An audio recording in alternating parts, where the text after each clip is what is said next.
কখনো কখনো ব্যথা লাগে যখন আপনি একা অনুভব করেন।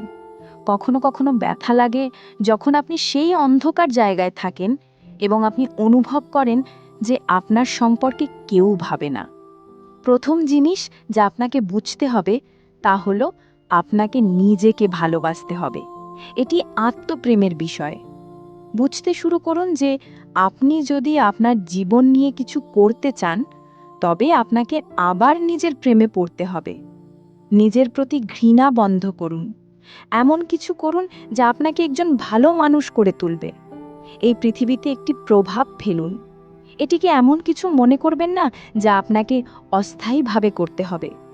যদিও আমরা জানি জীবন সংক্ষিপ্ত, এই বিশ্বের অনেক মানুষ জানত না যে পরের দিন তাদের ক্যান্সার ধরা পড়বে। তারা ভেবেছিল আগামীকাল তাদের জন্য অপেক্ষা করবে, কিন্তু তারা ঘুম থেকে ওঠেনি। কিন্তু আপনি এখনো বেঁচে আছেন। আপনাকে কি করতে হবে? আপনি কিভাবে এগিয়ে যাবেন? আপনি কিভাবে আপনার জীবন পরিচালনা করবেন? জীবন একটি খেলা নয়। জীবন হলো বাঁচা। ভালো আছে, খারাপ আছে এবং নিশ্চিতভাবে এই মুহূর্তটি আছে। আপনি অন্য কারোর জন্য অপেক্ষা করতে পারবেন না যে আপনার জীবনকে উন্নত করবে।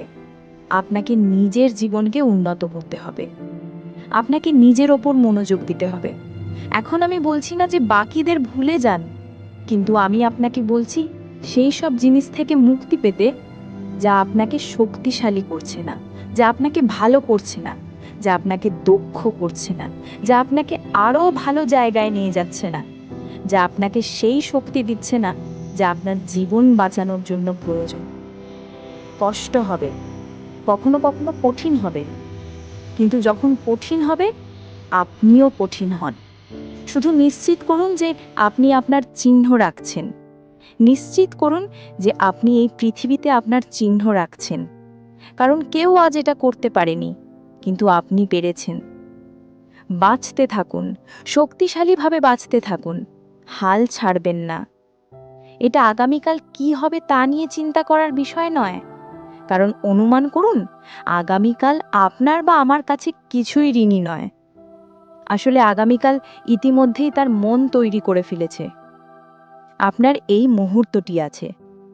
আপনি গতকাল নিয়ে চিন্তা করতে পারবেন না, কারণ গতকাল আপনাকে খুঁজতে ফিরে আসবে না। গতকাল আপনার যা করার সুযোগ ছিল তা ফিরে আসবে না। কিন্তু আপনার এই মুহূর্তটি আছে। আপনার এই সুযোগ আছে এই জীবন দিয়ে কিছু মহান করার, যা আপনাকে দেওয়া হয়েছে। আপনি আপনার জীবনে অনেক কিছুর মধ্য দিয়ে গেছেন। আপনি আপনার জীবনে নরকের মধ্য দিয়ে গেছেন, কিন্তু নরক আপনাকে নিজের মনে করে না। নরক আপনাকে সৃষ্টি করেনি। জীবন আপনাকে একটি উচ্চতর ক্ষমতা থেকে দেওয়া হয়েছে। এমন কিছু যা আপনাকে বুঝতে হবে যে এই পৃথিবীতে আপনি যেই হন না কেন, প্রত্যেককে অবশ্যই সংগ্রাম করতে হবে, প্রত্যেককে অবশ্যই কষ্ট পেতে হবে। কিন্তু যারা কিছু দিয়ে যাচ্ছে তাদের সব সময় একটি গল্প থাকে বলার জন্য। বেশিরভাগ মানুষ যারা এখন সফল, তাদের এই দিন পর্যন্ত যা পেয়েছে তা পাওয়ার জন্য কিছু না কিছু পার করতে হয়েছে। কিছু মানুষ কষ্ট করতেও রাজি নয় এবং তা অনুভব করতেও রাজি নয়, যাতে তারা যা চায় তা পেতে পারে। কিন্তু আসুন এর বাইরে যাই। এখানে এমন অন্যান্য মানুষ আছে যারা হাঁটতে পারে না। এখানে এমন মানুষ আছে যারা কথা বলতে পারে না। এমন মানুষ আছে যারা এমন রোগে ভুগছে যা থেকে তারা নিরাময় হতে পারে না। আপনার সম্পর্কে কি?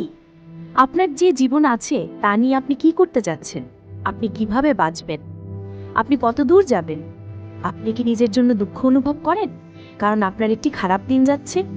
আপনি কি নিজের জন্য দুঃখ অনুভব করেন কারণ আপনি শুধু মনে করেন যে আপনার একটি দিন আছে যা আপনি পেতে চান না, কারণ আপনার যে দিনটি আছে তা আপনার পছন্দ মতো যাচ্ছে না?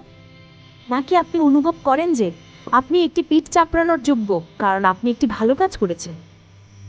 আমাদের সবার একটি দায়িত্ব আছে। আমাদের সবাইকে জবাবদিহি করতে হবে। আমাদের সবাইকে কাজ করতে হবে, কিন্তু হাল ছাড়বেন না। কারণ এখন এমন কেউ বাইরে আছে যে কষ্ট পাচ্ছে। এখন এমন কেউ বাইরে আছে যে সংগ্রাম করছে। এখন এমন কেউ বাইরে আছে যার চেয়ে আপনি একটু বেশি কঠিন। তাহলে আপনি এখন কেন হাল ছাড়বেন? আপনার পথে যা কিছু আসে তা মোকাবেলা করতে এবং এর মধ্য দিয়ে যেতে আপনাকে প্রস্তুত থাকতে হবে। আপনার পিঠে শুয়ে থাকবেন না। যদি আপনার বুকে কিছু থাকে তবে তা সরিয়ে দিন। যতক্ষণ আপনি শ্বাস নিচ্ছেন, যতক্ষণ সেই হৃদয় রক্ত পাম্প করছে, আপনি এখনো মারা যাননি। তারা এখনো আপনার বাক্সে গোলাপের পাপড়ি রাখেনি। নিশ্চিত করুন যে আপনার প্রতিটি শ্বাস কিছু না কিছু কাজে লাগে। এটা বোঝার সময় হয়েছে যে আপনি যদি আপনার জীবন থেকে কিছু পেতে চান, তবে আপনাকে এর জন্য কাজ করতে ইচ্ছুক হতে হবে।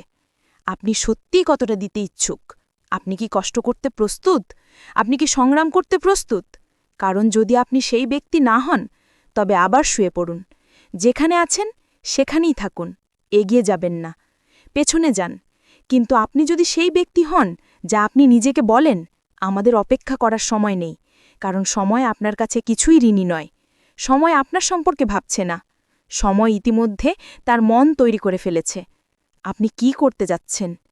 কে বলেছে এটা সহজ হতে হবে?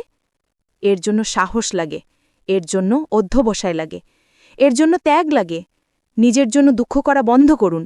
এটা কোনো শোক সভা নয়, কিন্তু আপনার জীবন উদযাপন করার অধিকার আছে।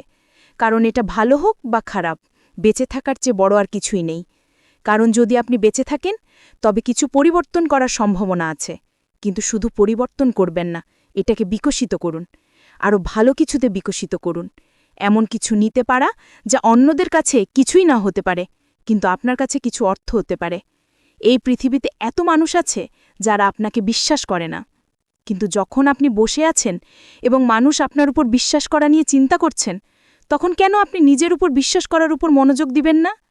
বাঁচুন, শ্বাস নিন, জীবন, আপনি, এটাই আসল কথা।